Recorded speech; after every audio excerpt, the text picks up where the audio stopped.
इसी delight cinema के बाहर की एक सोशल मीडिया पर वीडियो आप लोग वायरल होते हुए लगातार देख रहे थे। दरअसल द कश्मीर फाइल्स के नाम से जो पिक्चर आई है कश्मीरी पंडितों को लेकर के, यहाँ इसके समर्थन में कई सारे कार्यकर्ता, चाहे हिंदू वाहिनी के थे या फिर अलग अलग संगठनों के थे, उन्होंने आकर जमकर नारेबाजी की थी।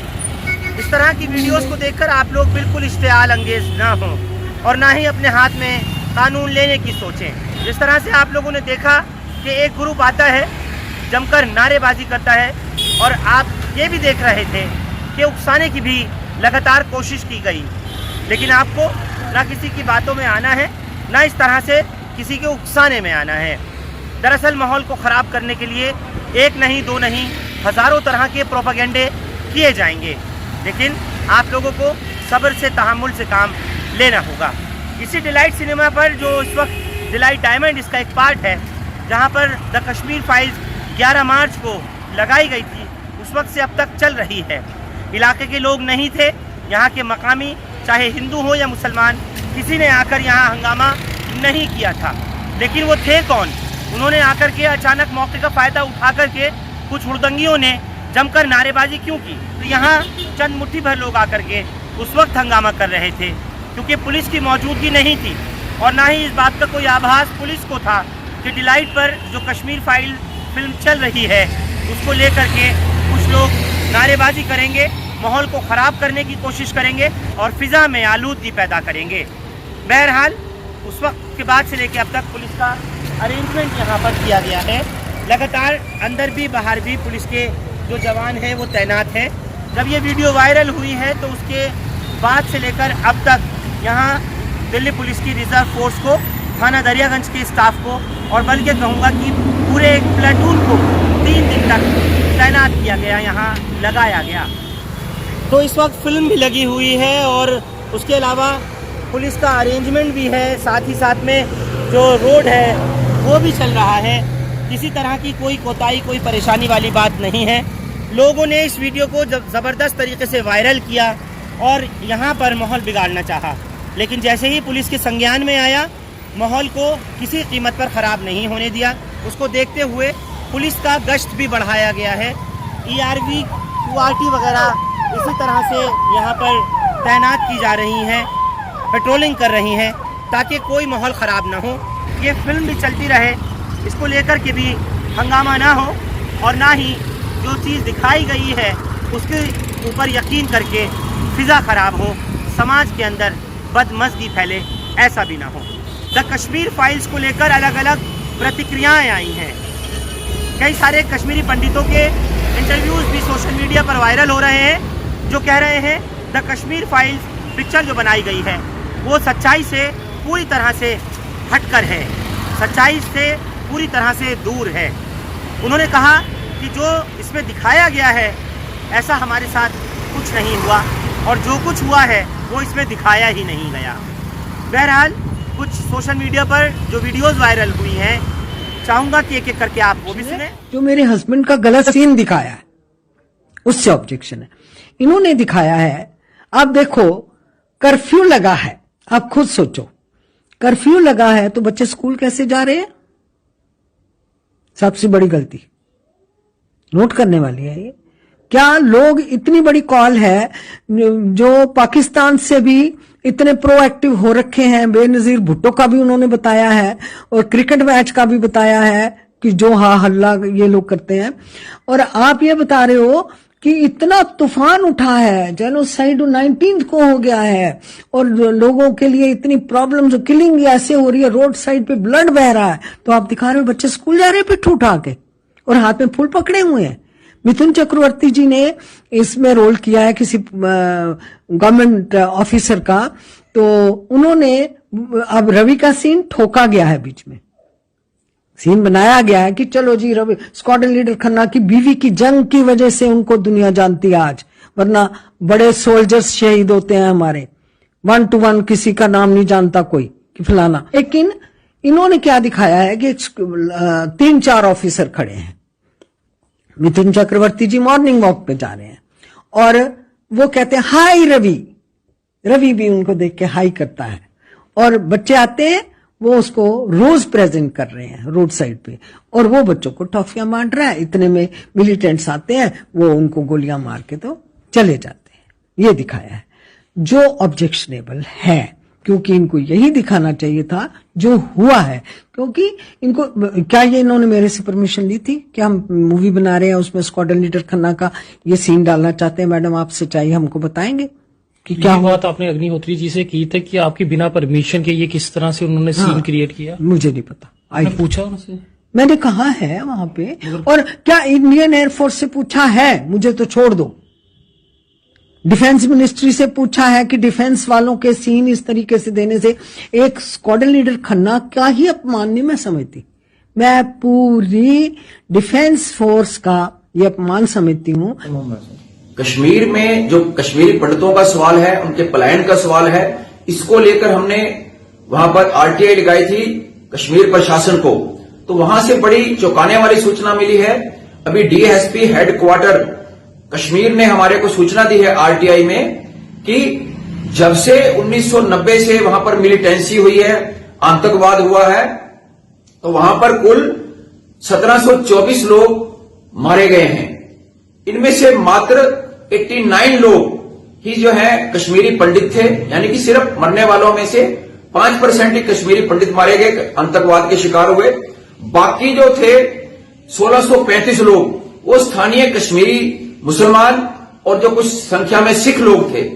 इसके अलावा हमारे को एक ये भी चौंकाने वाली सूचना मिली है, relief and rehabilitation commissioner Jammu ने हमारे को सूचना दी है कि पिछले 31 सालों में 1990 से लेकर आज तक कुल 1,54,161 लोगों ने पलायन किया है वहां से छोड़कर चले गए अपने घर बार को। और इनमें से जो है पलायन करने वालों में से सर्वाधिक 88% 1,35,426 लोग जो थे वो कश्मीरी पंडित थे। बाकी 18,735 यानी कि 12% लोग मुस्लिम लोग थे। तो इससे ये खुलासा होता है कि जिन लोगों ने, मुस्लिम लोगों ने या कुछ सिख लोगों ने सर्वाधिक कुर्बानियां दी आतंकवाद के खिलाफ लड़ते हुए, उन्होंने पलायन नहीं किया। ये पलायन उन्होंने किया जो कम संख्या में मारे गए, और ये सारा हुआ आरएसएस बीजेपी के झूठे एजेंडे से। उससे स्पष्ट है कि इन्होंने आरएसएस बीजेपी ने कश्मीरी पंडितों को अपनी वोट की राजनीति का मोहरा बनाया, नफरत की राजनीति का मोहरा बनाया, और हकीकत में इनके लिए कुछ नहीं किया। हमने ये भी पूछा था आरटीआई में कि हमें ये बताया जाए कि जो लोग पलायन करके गए हैं वहां से कश्मीरी पंडित व अन्य लोग, इनमें से कितने लोगों को दोबारा घर वापसी कराई गई है, उनको वहां पर बसाया गया है। 7 महीने हो गए हैं, हमें अभी तक जो है कश्मीर प्रशासन ने, मोदी सरकार ने कोई सूचना नहीं दी।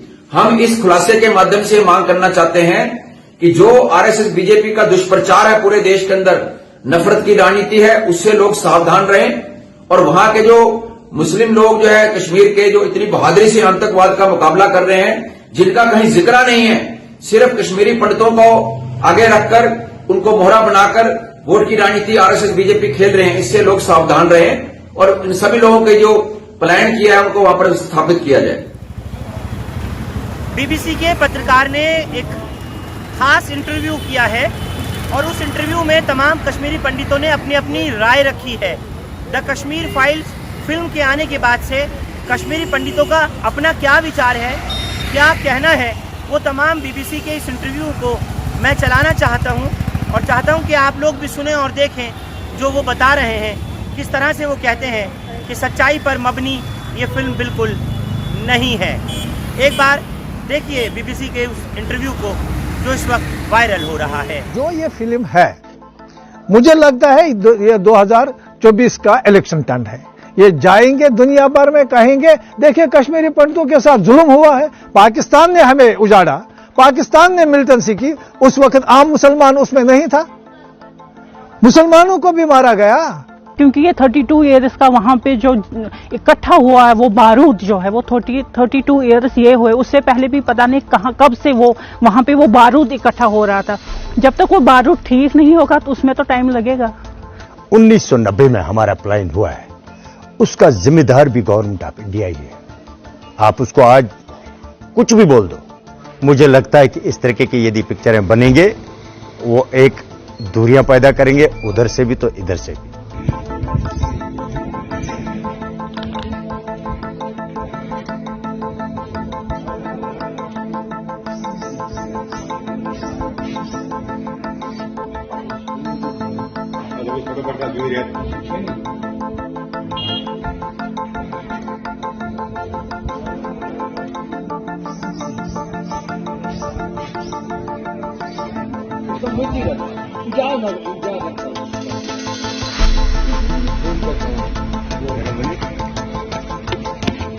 उन्नीस 1990 से लेकर आज तक जो है हमारे नाम पर जो खाली पिक्चरें बनी और कुछ नहीं हुआ है।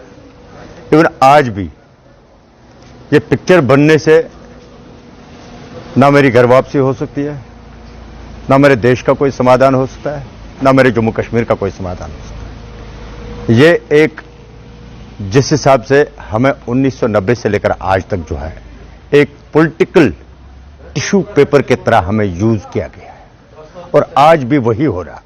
हमें लास्ट पर यही दिखता है कि जो दूरियां थी हमारी, जो हमने being as a civil society जो हमने नजदीक किए थे, जिनको हमने पास पास लाने की कोशिश की थी, उसको मुझे लगता है कि इससे और ज्यादा दूरियां होंगी, क्योंकि मेरे 5000 परिवार इस समय कश्मीर में है। ये जो फिल्म बनाई गई है ये एक तरफा हमारे काज को उजागर करने के लिए किया है, और कोई फिल्म प्रोड्यूसर निकले वो दो तरफा करे, मैं उसको बोल्ड मानूंगा। जो दो तरफा जो जेनोसाइड हुआ है उसको उजागर करके एक फिल्म बनाए। इसलिए मैं और किसी प्रोड्यूसर डायरेक्टर से अपील करता हूं कि दोनों साइड के इस माहौल को जो उन पर भी गुजरी है, मेजॉरिटी कम्युनिटी पर भी, तो उनके और हमारे जख्मों को पूरा उजागर करे, ताकि दुनिया को और भी पता चल जाए कि एक तरफा ये जो मेजॉरिटी पर जुल्म हुए हैं वो कहां से आए, वो भी पाकिस्तान स्पॉन्सर्ड थे। वो जो वहां तब की गवर्नमेंट थी, उन्होंने जब हमारी बात ही नहीं बाहर आने दी। ऐसा क्या हो किया था हमने कि हमें ये जिंदगी जीनी पड़ी। शायद अब हो सकता है, उम्मीद तो है, घर जाने की उम्मीद है, घर जाने की उम्मीद है, लेकिन हमें डर लगता है। मुझे लगता है मैं एक हूं जो मैं नहीं जाऊंगी वहां। वो दृश्य देख के ऐसे डर लगता है। याद तो आती है अपने घर की, हमारी जन्मभूमि है। ये पिक्चर बनी है, हमने ये उस टाइम देखा जब हम 27 साल के थे श्रीनगर में 90 में। हमें याद है 19 जनवरी थी, सैटरडे की रात, 8:45 बजे था शाम का टाइम, जब मस्जिदों में हो गई आवाज निजाम मुस्तफ़ा, ए काफिर हो, जालिमो, कश्मीर हमारा छोड़ दो। वो थे पाकिस्तानी जो हमारा हमसाया है, हम नहीं उसके बारे में कहेंगे, लेकिन वो भी डर गए, उनको भी उन्होंने डराया, अगर इनको शटल दिया आपको भी ये हार बनेंगे। देखिए जो ये फिल्म है बेशक सही है, कश्मीरी पंडितों के साथ जुल्म हुआ है, हमें मारा, हमें घसीटा गया, हमें वहां नारे लगते थे कि आप कश्मीर छोड़ दो। लेकिन इसमें यह भी होना चाहिए था कि कश्मीर में कश्मीरी मुसलमान जो हिंदुस्तानी है उनको भी मारा गया, वो नहीं दिखाया गया है फिल्म में। और जो सिख मारे गए हैं वहां मिलिटेंसी की वजह से, उसको नहीं फिल्म में जोड़ा गया है। जो सरकार को करना चाहिए था, 8 साल की सरकार है बीजेपी की सरकार की, जो दूसरी सरकारों पर इलिगेशन देते थे, इन्होंने नहीं किया, इन्होंने कश्मीरी पंडितों को उजाड़ा। लेकिन इस सरकार ने भी आज तक हमारी सुध नहीं ली, बीजेपी ने सिर्फ कश्मीरी पंडितों का शोषण मतलब एक्सप्लॉइट हमें किया। हर जगह पर कश्मीरी पंडितों को कश्मीर से निकाला, लेकिन एक भी काम हमारा नहीं किया। गोधरा कांड को लेकर के 26 जनवरी 2007 को एक पिक्चर रिलीज होनी थी जिसका नाम था परजानिया, लेकिन उस पर तुरंत रोक लगा दी गई थी सेंसर बोर्ड की तरफ से भी, और ministry of information and broadcasting ने उस पर तुरंत पाबंदी लगाई थी। लेकिन द कश्मीर फाइल्स को जिस तरह से प्रोत्साहन दिया जा रहा है, माननीय प्रधानमंत्री नरेंद्र मोदी ने भी इसकी प्रशंसा करते हुए ये कहा है कि अब तक मालूम ही नहीं था आखिर इतना सच अगर फिल्म नहीं बनाई जाती तो सामने कैसे आया था। कश्मीर फाइल फिल्म की चर्चा चल रही है, और जो लोग हमेशा फ्रीडम ऑफ एक्सप्रेशन के झंडे लेकर के घूमते हैं, वो पूरी जमात बौखला गई है पिछले 5-6 दिन से। हमारे देश का दुर्भाग्य है जी कि इतिहास को सही पर्सपेक्टिव में समय पर समाज के सामने रखना इसमें किताबों का महत्व होता है, कविताओं का महत्व होता है, साहित्यों का महत्व होता है, वैसा फिल्म जगत का भी महत्व होता है। आजादी के बाद दुनिया के सामने महात्मा गांधी को सचमुच में सारी दुनिया मार्टिन लूथर किंग की बात करता है, सारी दुनिया नेल्सन मंडेला की बात करता है, लेकिन दुनिया गांधी की चर्चा बहुत कम करता है। अगर किसी ने उस समय हिम्मत के साथ काम करके महात्मा गांधी के जीवन पर एक पूरी फिल्म बनाई होती और दुनिया के सामने रखी होती तो शायद हम मैसेजिंग कर पाते। पहली बार एक विदेशी जब गांधी फिल्म बनाई और ऑस्कर के पुरस्कार मिला, तब जाके के दुनिया को पता चला गांधी इतने बड़े महान व्यक्ति थे। लेकिन कुछ लोग कहते तो बहुत कुछ फ्रीडम ऑफ प्रेस की बात, फ्रीडम ऑफ एक्सप्रेशन की बात करते हैं, लेकिन आपने देखा होगा इमरजेंसी, इतनी बड़ी घटना, कोई फिल्म नहीं बना पाया, क्योंकि सत्य को दबाने का लगातार प्रयास हुई हमारे देश में। भारत विभाजन, जब हमने 14 अगस्त को एक हॉरर डे के रूप में याद करने के लिए तय किया, तो कई लोगों को बड़ी मुसीबत हो गई है। कैसे भूल सकता है देश? कभी कभी उसमें से भी तो सीखने को मिलता है। भारत विभाजन में ऑथेंटिक कोई फिल्म नहीं बनी, और इसलिए इन दिनों आपने देखा होगा कश्मीर फाइल फिल्म की चर्चा चल रही है। और जो लोग हमेशा फ्रीडम ऑफ एक्सप्रेशन के झंडे लेकर के घूमते हैं, वो पूरी जमात बौखला गई है पिछले 5-6 दिन से। और ये फिल्म का तथ्यों के आधार पर, आर्ट के आधार पर उसकी विवेचना करने के बजाय उसको डिस्क्रेडिट करने के लिए बड़ा मुहिम चला है। आपने देखा होगा एक पूरी इकोसिस्टम, कोई सत्य उजागर करने का साहस करे, उसको जो सत्य लगा उसने प्रस्तुत करने की कोशिश की, लेकिन उस सत्य को न समझने की तैयारी, न स्वीकारने की तैयारी है, न ही दुनिया इसको देखे इसके लिए उनकी मंजूरी है। जिस प्रकार का षड्यंत्र पिछले 5-6 दिन से चल रहा है। मेरा विषय कोई फिल्म नहीं है, मेरा विषय है कि जो सत्य है उसको सही स्वरूप में देश के सामने लाना देश की भलाई के लिए होता है। उसके कुछ कई पहलू हो सकते हैं, किसी को एक चीज नजर आती है, किसी को दूसरी नजर आएगी। जिनको लगता है कि ये फिल्म ठीक नहीं होगा, अपनी दूसरी फिल्म बनाए, कौन मना करता है?